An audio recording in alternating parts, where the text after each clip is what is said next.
Welcome back, survivors. Before the story starts, tap subscribe and comment where you're tuning in from. I'm dropping another story tomorrow, and you'll want to catch it first. I half ran, half stumbled to the communications room, my frostbitten arm cradled against my chest.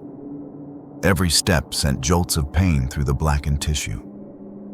But I couldn't stop. Wouldn't stop. Yuki was at the main console, her face pale and drawn, but blessedly human.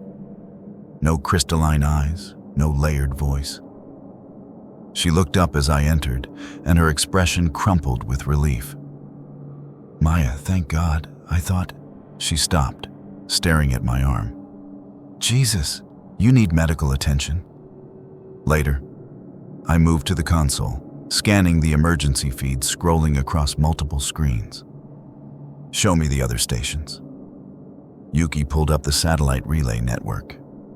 8 research stations formed a loose ring around the Arctic, each one studying climate change through deep ice core analysis. Station 7 was the northernmost point. The others spread out in a rough circle, separated by hundreds of miles of frozen wasteland. 3 of them had gone dark. Station 3. Last transmission 14 hours ago. Automated distress beacon active. Station 5. Last transmission 9 hours ago. Automated distress beacon active. Station 9. Last transmission 6 hours ago. Automated distress beacon active. "Same pattern," Yuki said, pulling up each station's final log entries. They all extracted deep ice cores within the same week, pre-Cambrian samples from 6 kilometers down or deeper. And they all reported the same temperature anomalies, Ramesh documented. I leaned over her shoulder, reading the fragmented messages that had come through before each station went silent. Station 3. Sample container breach. Emergency refreeze proto. Station 5. Crew reporting visual hallucinations. Thermal scanners malfunctioning. Something's wrong with the... Station 9. It's not ice. It's not ice. It's alive, and it's... Then nothing. Just the mechanical pulse of emergency beacons crying out into the void. 4 stations still online, I said, pointing to the green indicators. Stations 1, 2, 4, and 6. Have any of them reported problems? Yuki pulled up their status logs. Station 1 extracted their deep core sample 2 days ago. No anomalies reported yet. Station 2 is scheduled to extract theirs tomorrow. Stations 4 and 6 haven't reached the deep ice yet. They're still working through upper layers. My mind raced, connecting the pattern. The entity? The cold. It takes time to wake up once it's exposed to surface conditions. Station 3 was first, so it's had the longest to spread. We were 4th, and the rescue team is heading to Station 3 first. Yuki finished, her voice hollow. Standard protocol. Closest station with an active distress beacon. They'll arrive there in approximately 3 hours before coming here. I felt the weight of it settle over me like a shroud. The rescue team had no idea what they were flying into. They'd land at Station 3, investigate, make contact with whatever the entity had created there.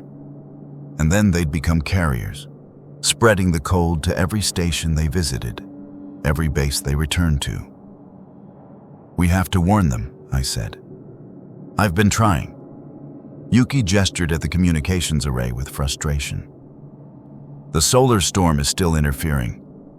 I can send automated distress signals, but anything requiring bandwidth, voice, video, detailed data, it's all corrupted by interference. The rescue team won't receive anything except our beacon until they're close enough for direct radio contact." "How close?" "Within 50 miles. Maybe 2 hours out." 2 hours. Not enough time. By then, they'd already be at Station 3, already compromised. Unless... "What about the other stations?" I asked. "The ones still operational. Can we reach them?" Yuki's fingers flew across the keyboard. Station-to-station relay uses a different frequency band, lower bandwidth, but more resistant to solar interference. I might be able to get a message through. What do you want to tell them? I pulled up Ramesh's research files on the secondary monitor, my good hand navigating through his detailed notes on the entity's structure and vulnerabilities. Tell them to destroy their deep ice core samples immediately. Extreme heat, fire, chemical burn, anything that can generate sustained temperatures above 500 degrees Celsius. The entity can survive ambient heat, but not direct thermal destruction. And if they've already been infected? I thought about the cryo chamber, about absolute zero tearing apart the entity's quantum structure. Tell them about the cryo protocol. If the entity is already spread, they need to use their medical cryogenic systems to flash freeze it. But they have to act fast. Once it learns about the weakness, it'll destroy the cryo equipment first. Yuki was already typing, encoding the message into compressed data packets small enough to punch through the solar interference. This is going to sound insane to them. I know. Send it anyway. And Yuki, I met her eyes. Tell them not to let anyone leave their stations, no matter what. If the entity spreads beyond the Arctic Research Network, if it reaches populated areas, I didn't need to finish. She understood. A consciousness made of cold, spreading through a warming world, trying to return Earth to its primordial frozen state. It would never stop, never compromise. It had waited 500 million years. It could afford to be patient. She hit send. The console beeped confirmation. Message transmitted to stations 1, 2, 4, and 6. Now we wait and hope someone's listening. A groan from the corridor made us both turn. Victor was awake, dragging himself toward the communications room. His face was ashen, lips blue, but his eyes were clear and human. I heard everything, he said, his Russian accent thick with exhaustion. Station 3. I know the crew there. 6 people. Good people. If the entity has them. We don't know for sure, I said, though the lie felt hollow even as I spoke it. Maybe they found a way to fight it. Maybe the console erupted with incoming signals. Not from the rescue team, from Station 1. Yuki pulled up the transmission, audio only, heavily corrupted by static, but recognizable. Dr. James Morrison, Station 1's lead researcher. I'd met him once during the pre-deployment briefing. Brilliant glaciologist, terrible sense of humor. His voice came through broken and desperate. Received your warning. Too late. Sample breached containment 8 hours ago. Crew is static. Seeing things, hearing voices, temperature dropping despite heat running full. Chen, if you're hearing this, it's in the vents. It's in the goddamn ventilation system. It's everywhere and we can't. A sound in the background. Not quite a scream. More like the cry of metal tearing under impossible stress. Oh God. It's Morrison. They're all frozen. But they're still moving and Sarah, it's me. Please don't. The transmission cut off, replaced by the mechanical pulse of another distress beacon joining the chorus. 4 stations down, 4 more infected. Only stations 2, 4, and 6 remained. Station 2, Yuki said, pulling up their status. They're scheduled to extract their deep core tomorrow, but... She stopped, her face draining of color. Oh no. They moved up the schedule. According to this log, they began extraction procedures 6 hours ago. I felt something break inside me. They're already infected. They just don't know it yet. Victor had made it to a chair. He collapsed into it, his breathing labored. Stations 4 and 6? Still in upper ice layers, Yuki confirmed. If we can reach them, warn them before they go deeper. Her console beeped. Incoming transmission. Station 4. Dr. Rachel Huang's voice, crisp and professional. Station 7, we received your message. Frankly, it sounds like someone's been huffing lab solvents. But we're taking it seriously. We've halted all deep ice core extraction pending verification of your claims. However, we're also picking up some concerning readings from our already extracted samples. Minor temperature anomalies, nothing like what you described, but enough to make us nervous. Requesting additional data and recommended protocols. Station 4 out. Relief flooded through me. One station still listening, still safe. Send them everything, I told Yuki. Ramesh's research, thermal scan data, cryo protocol specifics, everything we know. She nodded, beginning the data compilation. Another transmission. Station 6, Dr. Chen Wei, no relation, though we joked about it during orientation. Station 7, Station 6 here. We received your warning and I don't know how to say this. We extracted our deep core sample 3 days ago, logged some weird temperature readings, but attributed them to equipment malfunction. Last night, our botanist, Dr. Reeves, started acting strangely. Wouldn't respond to questions. Just stood in the greenhouse staring at the plants. This morning, we found him frozen solid in the supply closet. But his eyes were a pause. Heavy breathing. Jesus Christ, Maya, his eyes were following us. Just like you described. We've locked him in cold storage and initiated quarantine protocols. But if what you're saying is true, we're already infected. Please advise. Station 6 out. I grabbed the microphone. Station 6, this is Chen. Listen carefully. You need to implement the cryo protocol immediately. Use your medical cryo chamber to flash freeze the entity. It can't survive at near absolute zero. But you have to act now, before it learns what you're planning. Static. Then Chen Wei's voice, shaking. Our cryo chamber. Maya, it's been sabotaged. Something flooded the cooling systems last night. We thought it was an accident, but now... Another voice in the background, screaming, the sound of shattering glass. It's out. It's out of cold storage. Reeves is moving. God, he's moving fast. We're sealing the lab, but... The transmission dissolved into static, and the mechanical pulse of another distress beacon. 5 stations down. Only Station 4 remained uninfected. And they were sitting on extracted samples that could wake up at any moment. Get them back on the line, I said. Now. Yuki was already trying, but the solar interference was intensifying. The console showed massive electromagnetic disturbances sweeping across the Arctic. The storm was building to its peak. I can't get through, she said, desperation creeping into her voice. The interference is too strong. We're completely cut off for the next... She checked the meteorological data. 90 minutes, maybe longer. I stared at the map of the Arctic Research Network. 7 stations infected or compromised. 1 station still fighting.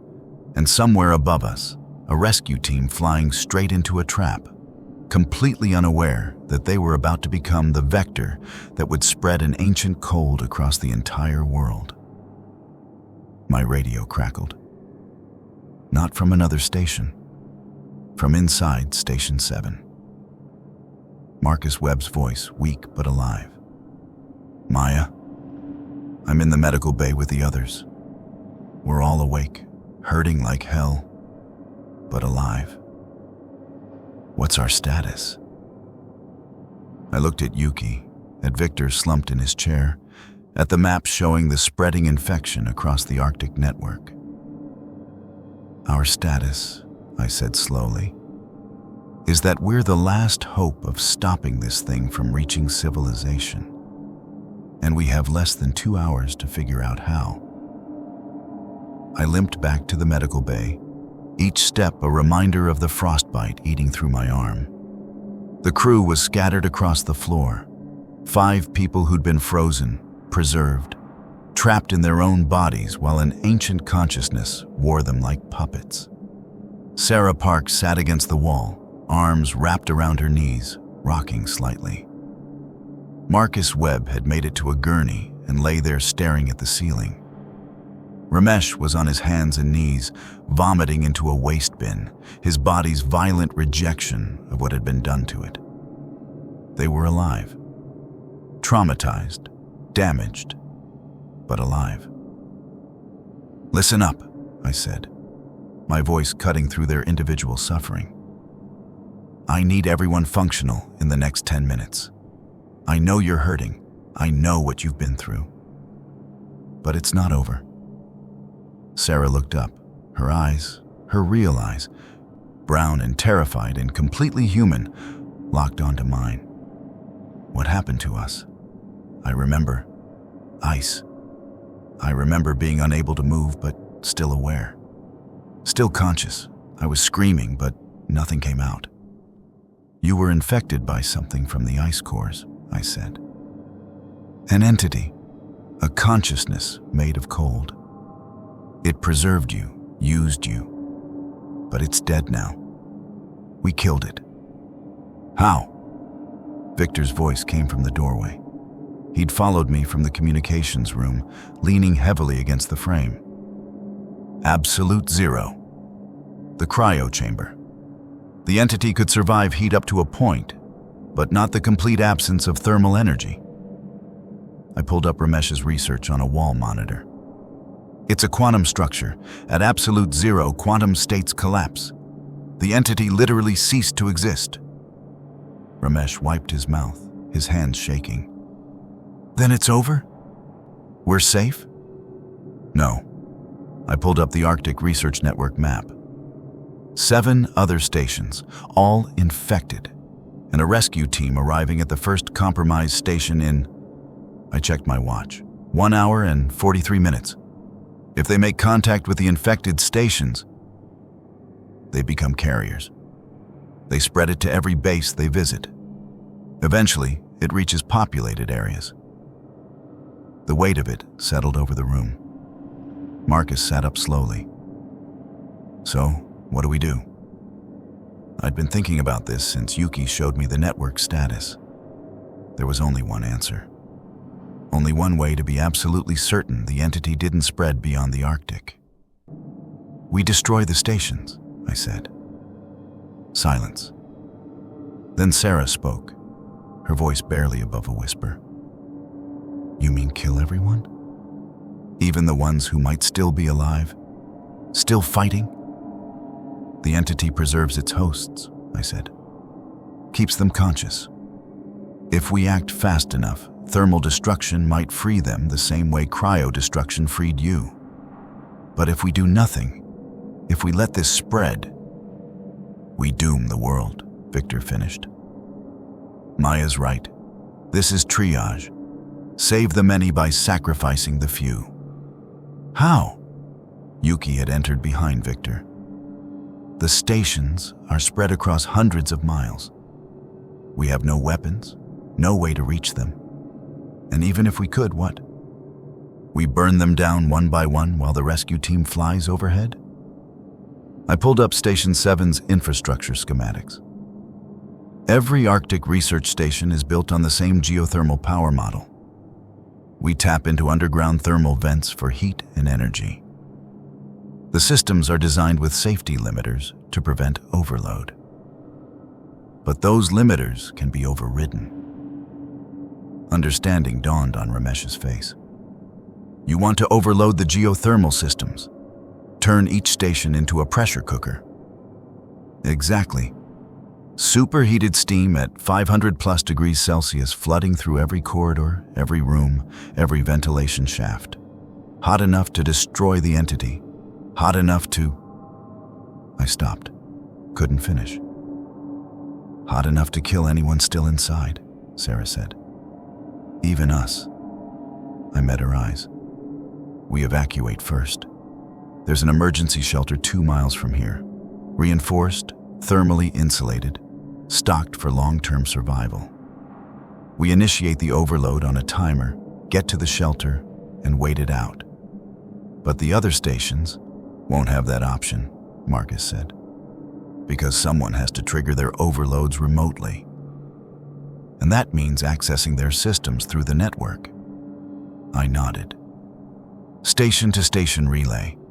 I can override their geothermal controls from here if I can establish connection. The solar storm is clearing in 90 minutes. That gives us a window. Yuki was already at a terminal, pulling up the network protocols. It's possible. Difficult, but possible. Each station has independent controls, but they're all linked through the Central Arctic Research Database. If I can access the database through our relay, you can trigger overloads at all infected stations simultaneously, I finished. But Yuki, you need to understand what this means.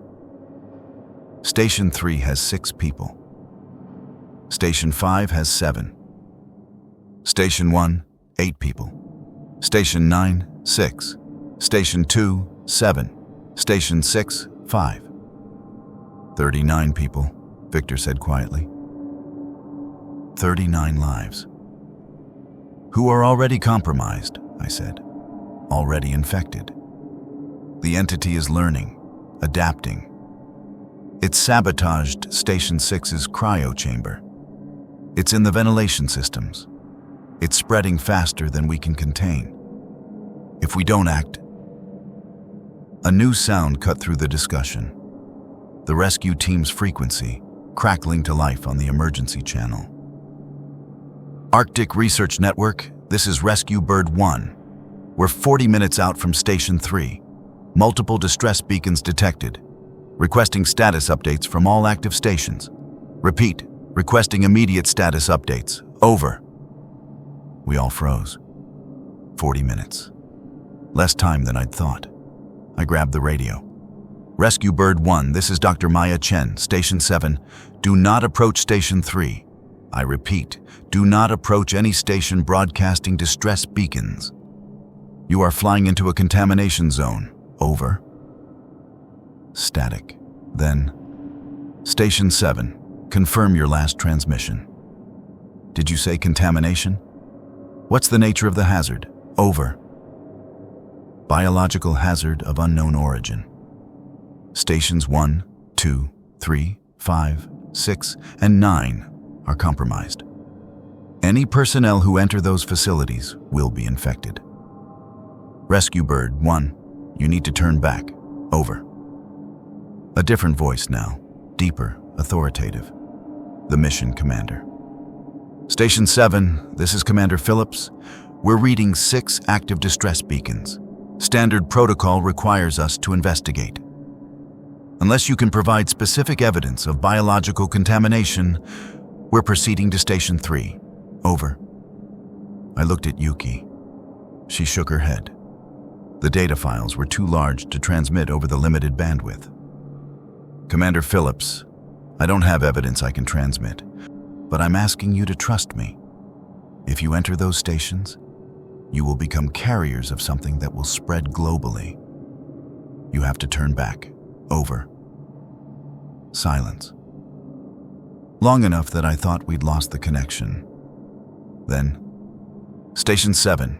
We have 40 people at those stations who need immediate medical evacuation. I'm not abandoning them based on unverified claims. We're proceeding as planned. Rescue Bird 1 out. The radio went dead. They're going to Station 3, Sarah said. They're going to get infected. They're going to spread it. I turned to face my crew. 5 exhausted, traumatized people who'd survived the impossible. Who deserved to rest, to recover, to never face horror again. But there was no time for what we deserved. Here's what we're going to do, I said. Yuki, you work on accessing the network database. The moment that solar storm clears, you trigger geothermal overloads at every infected station. No hesitation, no second guessing. She nodded, her jaws set. Victor, Sarah, Marcus, you're evacuating to the emergency shelter. Take supplies, medical equipment, everything we might need for extended survival. The shelter has a radio. Once this is over, you contact the rescue team and explain what happened. What about you? Ramesh asked. I looked down at my frostbitten arm.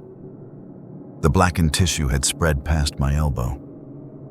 I'd been trying to ignore it, but the truth was unavoidable. I had hours at best before the damage became catastrophic. I'm staying here, I said. Someone needs to make sure the overloads complete successfully. And someone needs to try one more time to stop that rescue team. Maya, Victor started. No arguments. You know I'm right. This arm is gone. Probably the whole limb if I'm lucky. I'm not making it to the shelter anyway. But I can do this. I can make sure the stations burn. I can try to save that rescue team. Sarah stood up, swaying but determined. Then I'm staying too. You need someone to monitor your vitals, manage the pain, and if you're wrong about surviving the overload, then we both die, I finished. Sarah, you don't have to. Yes, I do. Her voice was steel. You saved us. All of us. I'm not leaving you to face this alone. I wanted to argue, wanted to order her to evacuate. But the truth was, I needed her, needed someone to help me stay conscious, stay functional through what was coming. Okay, I said. Okay. Everyone else evacuates in 30 minutes. Yuki, you have until the solar storm clears to crack that network. Sarah and I will prep the geothermal overload for Station 7 and make one final attempt to reach the rescue team. Ramesh pulled himself to his feet. What do you need me to do? Destroy the remaining ice core samples, all of them. Complete thermal destruction. I don't want anything left that could wake up later. He nodded and headed for the geology lab. Victor clasped my shoulder, my good shoulder, and met my eyes. You're a hero, Maya. Even if the world never knows what you did here. I'm not a hero, I said. I'm just the person who happened to be alive when this started. Now go. You're burning daylight. He left with Marcus, heading for the supply lockers. Yuki remained at her terminal, fingers flying across the keyboard. The database has 7-layer encryption and redundant firewalls. This is going to take time. You have 83 minutes, I said. Make it enough. Sarah and I headed for the geothermal plant. My arm had gone numb, not a good sign. The frostbite was progressing into the shoulder. Soon it would reach my chest, my heart. But I only needed to last a few more hours. The plant's control room was still warm, still functioning. I pulled up the override protocols while Sarah prepared an injection of stimulants. Something to keep me conscious when the pain and damage became too much. Timer set for 2 hours, I said. After that, the system initiates full overload.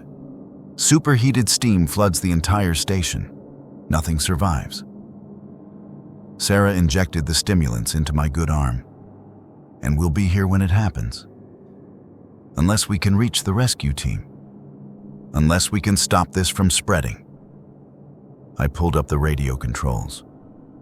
But Sarah, if we can't, if they enter Station 3 and get infected, then we'll have burned 7 stations and killed dozens of people for nothing, she finished. I know, but we have to try. I keyed the radio to the rescue frequency. Rescue Bird 1, this is Station 7. Commander Phillips, I need you to listen very carefully. In approximately 75 minutes, I'm going to destroy every infected research station in the Arctic network. That includes Station 3. If you're inside when it happens, you die. Over. Silence. Then Commander Phillips' voice, ice cold. Station 7, you're threatening to commit mass murder. I'm officially logging this transmission as evidence of criminal intent. When we reach you, you will be placed under arrest. Over. Commander, I'm trying to save your life. I'm trying to save... Enough. Rescue Bird 1 out. The radio went dead. I looked at Sarah, at the timer counting down, at the map showing 7 infected stations and 1 rescue team flying straight into catastrophe. It's out of our hands now, I said. All we can do is wait. And hope that when the fire came, it would be enough. 53 minutes until overload. I sat in the communications room, my dead arm strapped to my chest, watching the solar storm's interference slowly dissipate on the atmospheric monitors. Yuki worked 3 terminals away, her face illuminated by cascading code as she burrowed deeper into the Arctic Research Network's database. Sarah checked my vitals every 10 minutes. Blood pressure dropping, heart rate elevated, core temperature fluctuating. The frostbite had spread past my shoulder, creeping toward my chest in black tendrils of dying tissue. The stimulants kept me conscious, barely. Victor's voice crackled over the radio from the emergency shelter. We're secure. Shelter's sealed. Maya, you still with us? Still here, I said. My voice sounded distant, like it belonged to someone else. How's Ramesh? Finished destroying the samples. Complete thermal burn. He's resting now. Marcus is asking if you need anything. Just time, I said. Tell him I need time. But time was the one thing we didn't have. The rescue team's transponders showed them 22 minutes from Station 3. I'd tried reaching them 6 more times. Each attempt met with silence or terse dismissals. Commander Phillips had made up his mind. He thought I was suffering from Arctic psychosis, that the isolation and stress had broken me. Maybe he was right. Maybe I was insane for planning to burn down 7 research stations, for playing God with dozens of lives. But I'd seen what the entity could do, seen it wear my daughter's face, heard it promise eternity through preservation. The world didn't need that kind of forever. I'm in, Yuki said suddenly. Her voice was hoarse, exhausted. Database access confirmed. I have override control of geothermal systems at stations 1, 2, 3, 5, 6, and 9. Station 4? I asked. She shook her head. They severed their network connection. Dr. Huang must have taken our warning seriously and isolated their systems. They're safe, for now. 1 station out of 8. Not good odds, but better than 0. Thermal protocols ready? I asked. Yuki pulled up the interface. 7 stations displayed in a grid, each with its own geothermal status. Ready. All I have to do is hit this button, and every infected station overloads simultaneously. Superheated steam floods their facilities within 90 seconds. Complete thermal saturation in 3 minutes. Nothing survives. Her finger hovered over the activation key, trembling. I can't, she whispered. Maya, I can't kill those people. Even if they're infected, even if it's the right thing, I can't be the one to push the button. I understood. This wasn't a decision anyone should have to make. But someone had to. Go to the shelter, I said. Join the others. I'll handle it. Your arm is useless, but I've still got one good hand. I gestured toward the door with my chin. Go, Yuki. You've done enough. More than enough. She stood slowly, looking at the interface, at the button that would ignite 7 funeral pyres. You're sure? I'm sure. Now go before I change my mind about letting you leave." She left. I heard her footsteps fade down the corridor, heard the outer airlock cycle as she stepped into the Arctic night. Sarah and I were alone. "How long?" she asked. I checked the timer. 38 minutes until Station 7's overload. The rescue team reaches Station 3 in... I pulled up their transponder. 16 minutes. Not enough time to stop them. No, I agreed. But maybe enough to document what happens. To warn whoever comes after. I activated the station's recording system, every camera, every microphone, every sensor. If this went wrong, if the entity escaped, at least there would be evidence. Proof of what we'd faced. Warning for the next researchers who thought they could safely study the deep ice. The rescue team's frequency crackled. "Station 3, this is Rescue Bird 1. We're on approach, preparing to land. Station 3, please respond. Over." Silence from Station 3. "Station 3, we're reading your distress beacon, but receiving no voice communication. We're landing in 60 seconds. Prepare for emergency medical evacuation. Over." I grabbed the radio with my good hand. "Rescue Bird 1, please don't do this.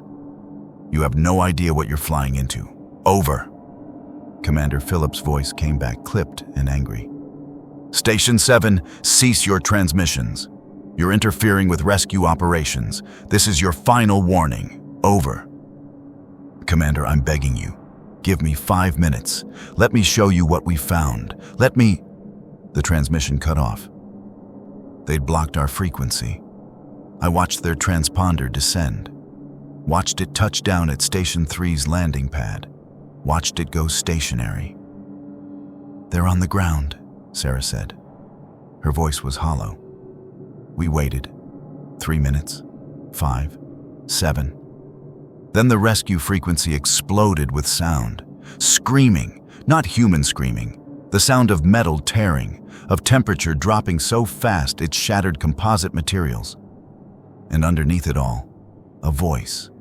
Multiple voices. Speaking in unison. "Welcome. We've been waiting.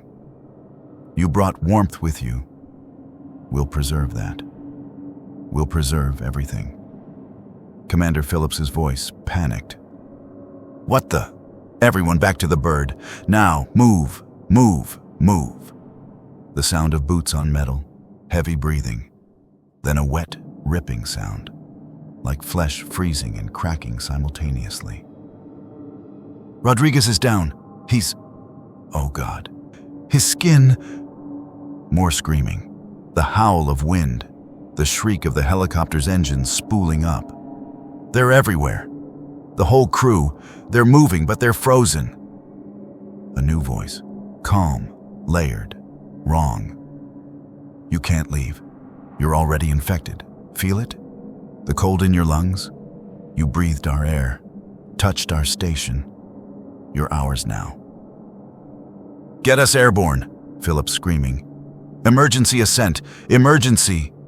The helicopter engines roared, then sputtered, then died. We learned from Station 7, learned about vehicles, about heat, about escape. We won't make the same mistake twice. The transmission degraded into static and the sounds of something that had once been human, but wasn't anymore. Something that had learned to hunt. Then silence. I checked their transponder, still on the ground, not moving. "They're gone," Sarah whispered. "The rescue team, they're part of the collection now." I pulled up the station-to-station relay, prayed that Station 4 was still monitoring despite severing their network connection. "Station 4, this is Station 7. The rescue team has been compromised. I repeat, Rescue Bird 1 has been infected at Station 3. Dr. Huang, if you're receiving this, you need to destroy your ice core samples immediately. Use the cryo protocol if you're infected, thermal protocol if you're not, and whatever you do, Do not let anyone from the infected stations make contact. Over. Static. No response. Either they weren't listening, or the solar interference was still too strong. I turned to Sarah. It's time. We can't wait any longer. The entity has a helicopter now, or it will, once it figures out how to repair the engines. It could reach Station 4. Could reach the mainland. She nodded. Moved to the terminal where Yuki had left the overload controls active. 39 people, she said. That's how many we're about to kill. 39 people who are already dead, I replied. We're just setting them free. She looked at me. Do you really believe that? That thermal destruction will release them like the cryo chamber released us? I thought about not Lily. About the thing that had worn my daughter's face and promised me forever. About how it had shattered when exposed to absolute zero. I don't know, I admitted. Maybe death is just death. Maybe we're committing mass murder and telling ourselves it's mercy. But Sarah, if we don't do this, if we let that thing spread, I know. She placed her good hand over the activation key. I just needed to hear you say it. Needed to know you're not certain. That this haunts you too. It will haunt me until the day I die, I said. Which, given this arm, is probably tomorrow. She almost smiled. Then she pressed the button. On the screen, 7 stations lit up in red. Geothermal systems overloading. Pressure building. Temperature rising. I pulled up the security feeds from Station 3. The last images before the cameras melted would be recorded, stored in Station 7's backup servers. The screen showed the interior of Station 3. Frozen crew members standing in formation. The rescue team scattered around them, already beginning to crystallize, already being added to the collection. And in the center, sitting cross-legged like a child, was something that looked almost human. It turned toward the camera as if it could feel us watching. Its mouth moved. No sound, but I could read the words, "We'll find you." Then the feed went white.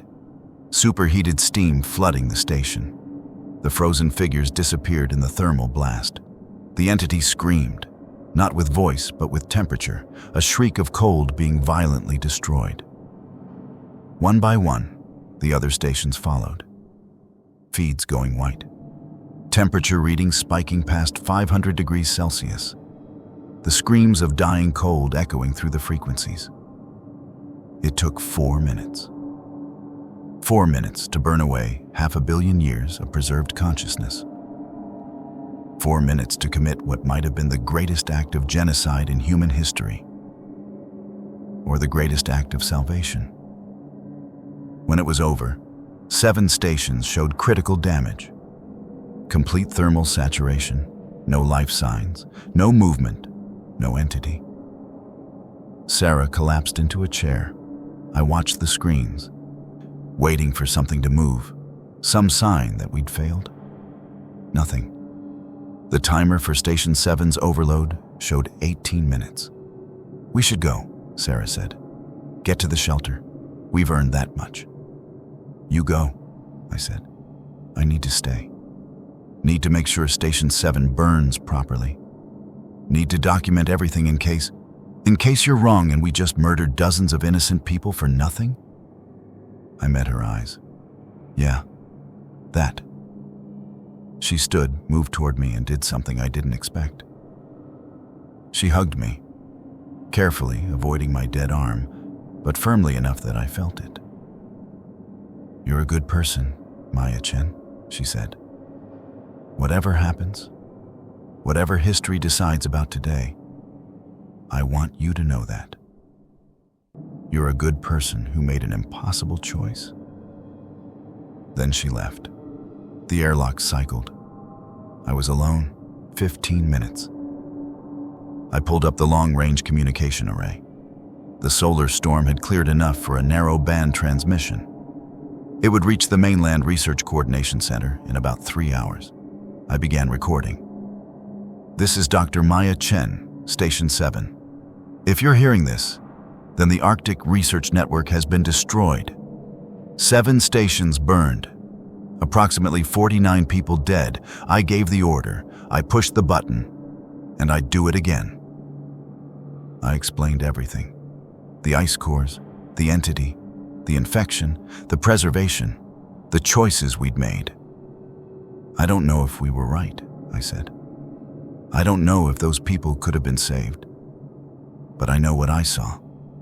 I know what that thing was capable of. And I know that if it had escaped the Arctic, if it had reached populated areas, the lights flickered, once, twice. The temperature dropped. I stopped recording, checked the thermal sensors. There, in the corridor outside the communications room, a cold spot, minus 20 degrees, growing. But we'd destroyed all the ice cores. Ramesh had burned them completely. There was nothing left to wake up.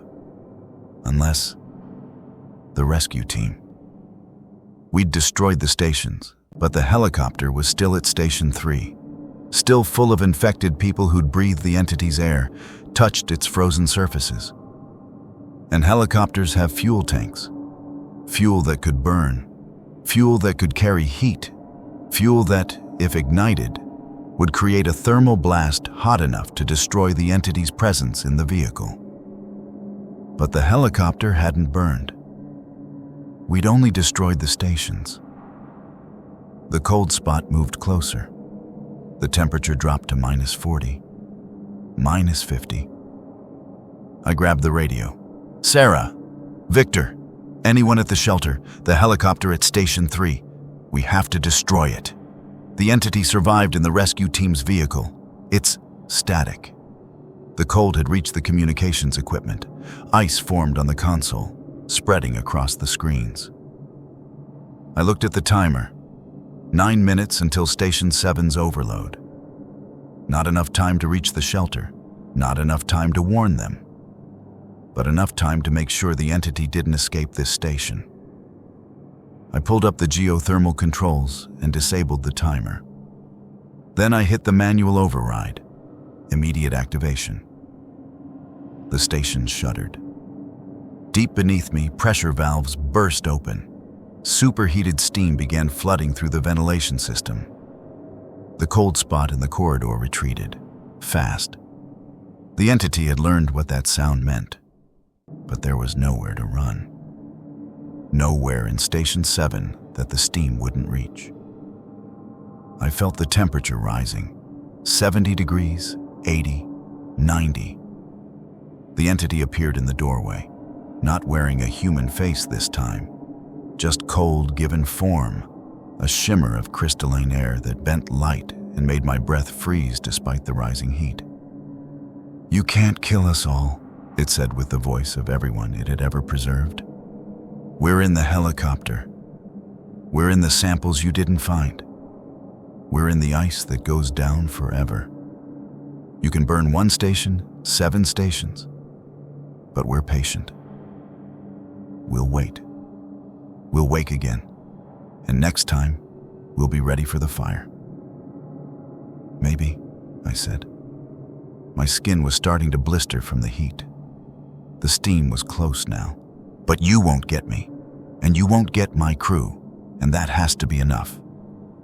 The entity lunged forward, trying to freeze me before the heat arrived. But it was too late. The steam hit, superheated. Plasma-level temperatures. The entity screamed, its temperature scream. Then it was gone, destroyed, scattered into base particles that could never reform. And I was burning. The pain was immediate and absolute. But through it, I felt something else. Release.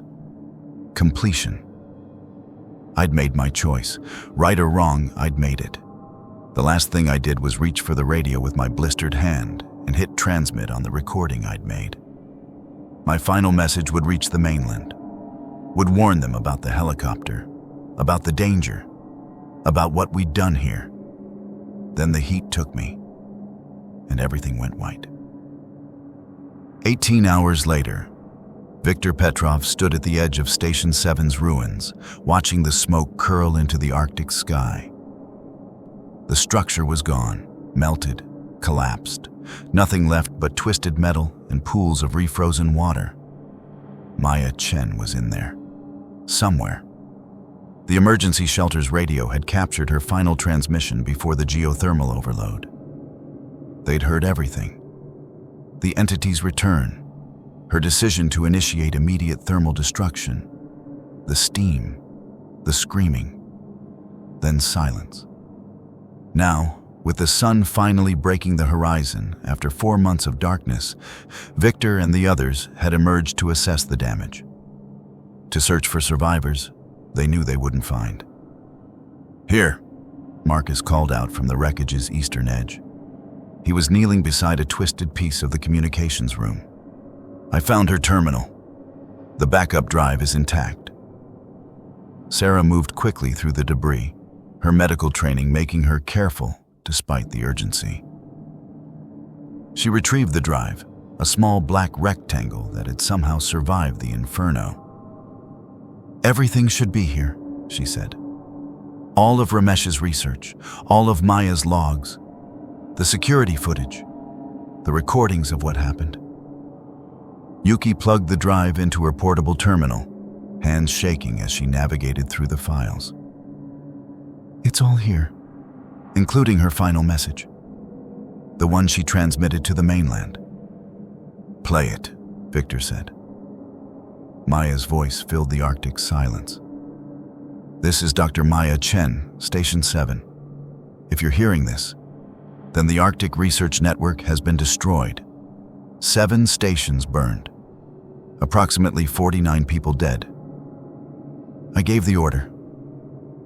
They listened to the entire transmission, to her explanation of the entity, to her warning about the helicopter at Station 3, to her final words. "I don't know if what we did was right. I don't know if history will forgive us. But I know we tried to save the world from something ancient and patient and utterly alien. Something that saw humanity not as life, but as a warm aberration to be corrected. If you're listening to this, if you found this recording, then please, honor the people who died here. Honor the choice we made.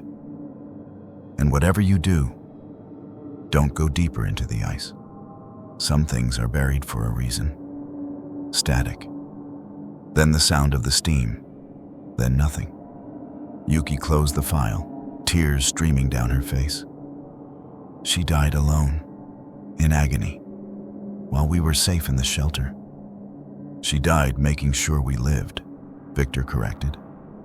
"Making sure the entity didn't escape. That's what she chose."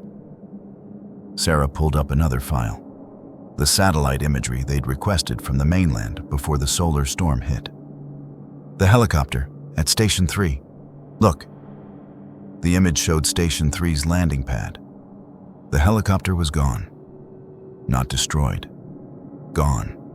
Tracks in the snow leading away from the ruins, heading south toward the coast. "It survived," Marcus whispered. "The entity survived in the helicopter. Maya was right." "How far could it get on one tank of fuel?" Yuki asked. Viktor did the math in his head.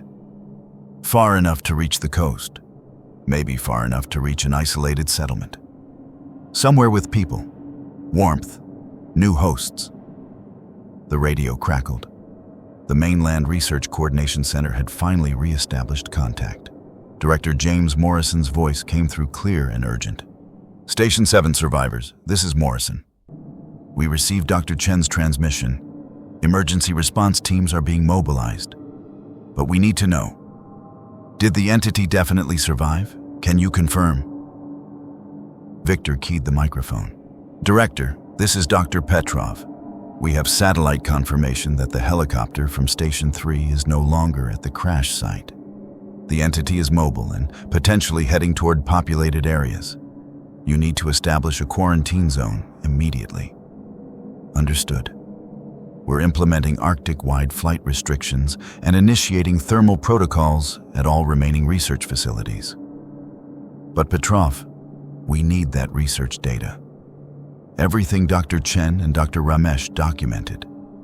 If this thing reaches a city, we have it, Sarah interrupted.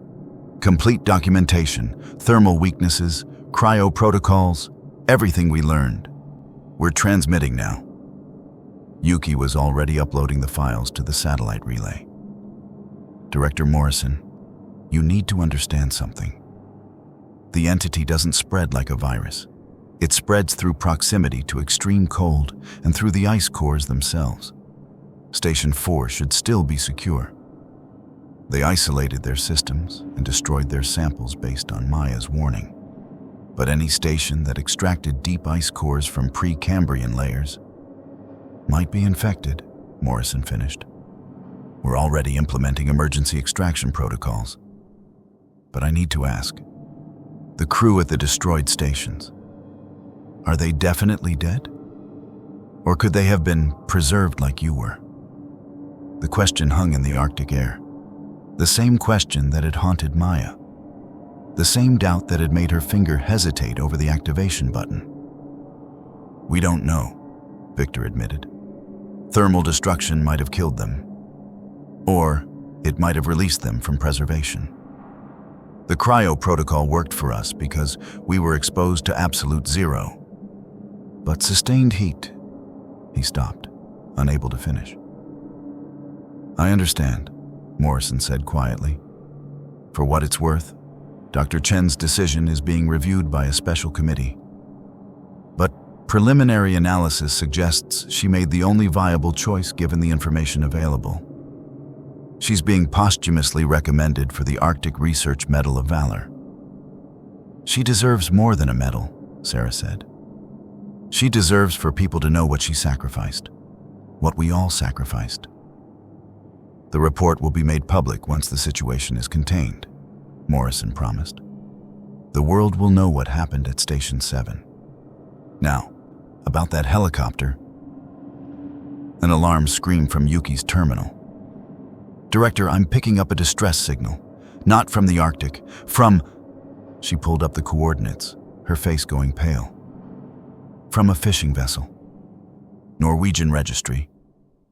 Location puts them approximately 200 miles south of Station 3's last known position. Victor felt ice water flood his veins.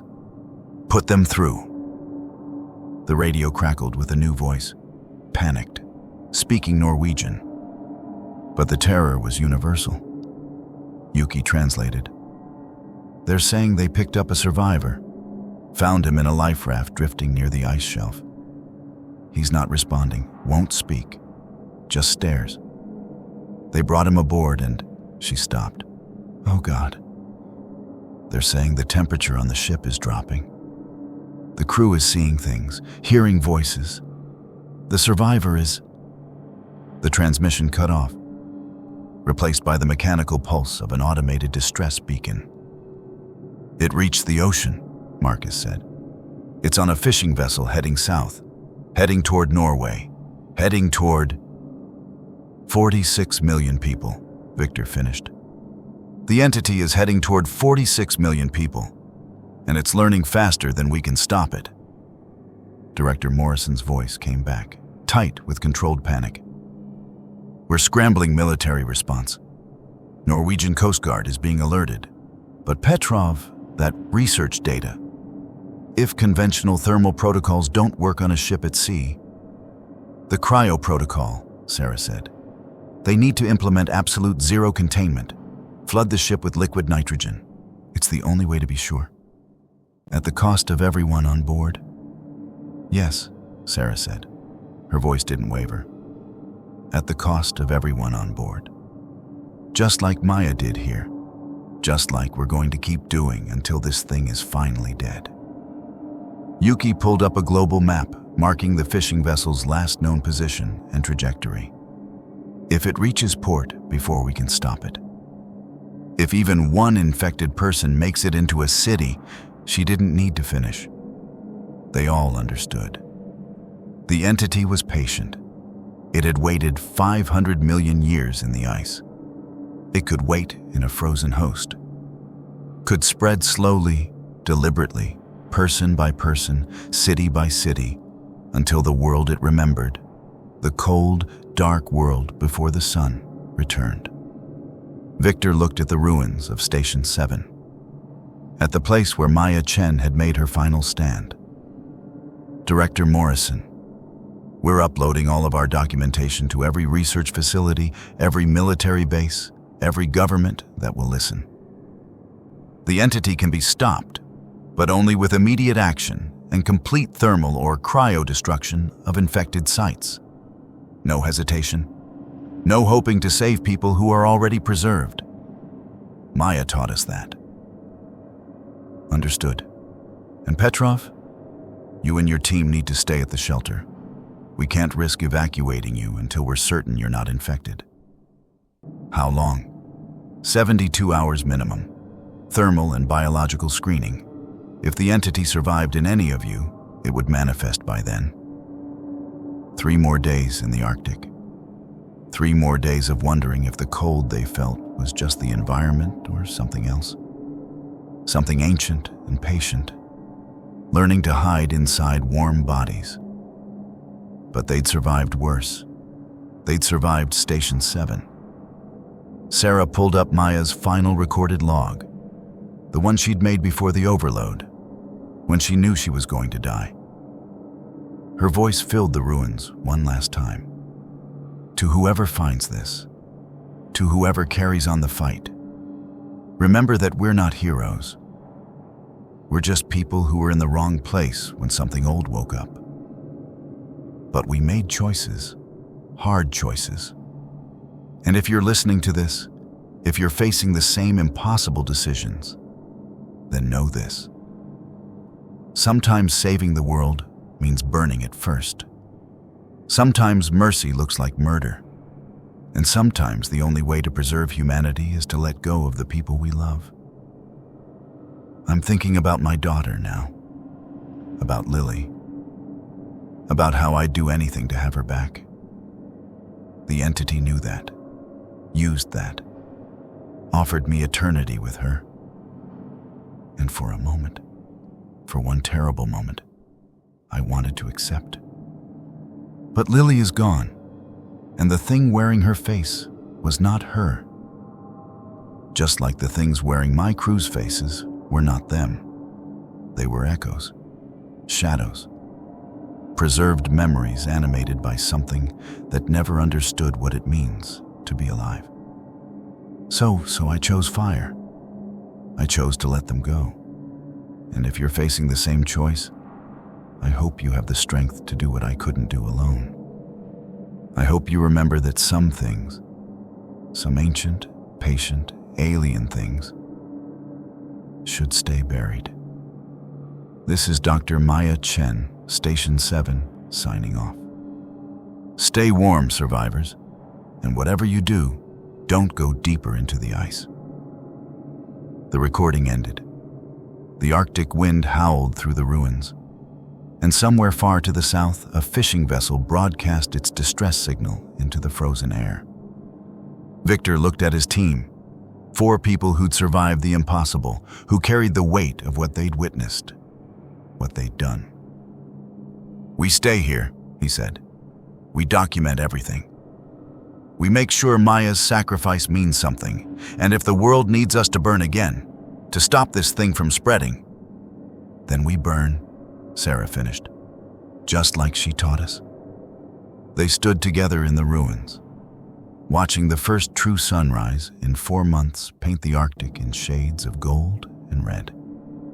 Fire colors, survival colors, the colors of a world still worth fighting for. Director Morrison stared at the reports flooding his terminal. The Norwegian fishing vessel had been destroyed. Norwegian military had implemented full thermal protocol, incinerating the ship and everyone aboard before it reached port. Station 4 remained secure. Dr. Huang had destroyed their deep ice cores and implemented complete isolation protocols. they'd survived. But the other stations, the 7 that Maya Chen had burned, remained under investigation. Thermal satellites showed the ruins had cooled. No anomalous temperature readings, no signs of surviving entity presence. 49 people confirmed dead. 49 lives ended by superheated steam. And one more. Dr. Maya Chen, communications engineer, daughter, survivor of grief. The woman who'd stopped an extinction-level event by being willing to burn everything, including herself. The special committee was recommending her for the Medal of Valor. Morrison was recommending her for something more, a complete overhaul of Arctic research protocols. No more deep ice core extraction without extensive safety measures. No more assuming the ice was just frozen water. His terminal beeped. Incoming message from the Arctic Shelf Geological Survey team. He opened it, then felt his blood run cold. The message contained a map. A survey of Precambrian ice deposits across the globe. Not just in the Arctic, in Antarctica, in Greenland, in the deep permafrost of Siberia, in glaciers from Alaska to Patagonia. Thousands of sites. Millions of cubic kilometers of ice that had been frozen since before complex life evolved. Ice that was now melting. Climate change accelerating the thaw, exposing layers that hadn't seen surface conditions in 500 million years. And attached to the report, a single sentence from the lead geologist. If Station 7 found one entity in their cores, how many more are waiting? Morrison stared at the map, at the melting ice, at the countdown to another awakening. Then, he opened a new file and began drafting emergency protocols. Not for one station, not for 8. But for every research facility, every military base, every settlement anywhere near Precambrian ice. Because Maya Chen had taught him something important. Sometimes, you had to burn the world to save it. And the ice was melting faster every year. Transmission ends. What would you have done in Maya's position? Would you have pulled the trigger, knowing you might be killing people who could still be saved? Or would you have risked letting the entity spread? And here's the real question that keeps me up at night. If the ice is melting, if climate change is exposing layers that have been frozen since before humanity existed, what else are we about to wake up? Drop your thoughts in the comments. Tell me if Maya was a hero or a murderer. Tell me if you'd have made the same choice. And if this story got under your skin the way it got under mine, you know what to do. There are more stories coming, more impossible choices, more survivors trying to make sense of a world that's colder and stranger than we ever imagined. Stay warm out there. And remember what Maya said. Some things should stay buried. This is the Zombie Broadcast, signing off.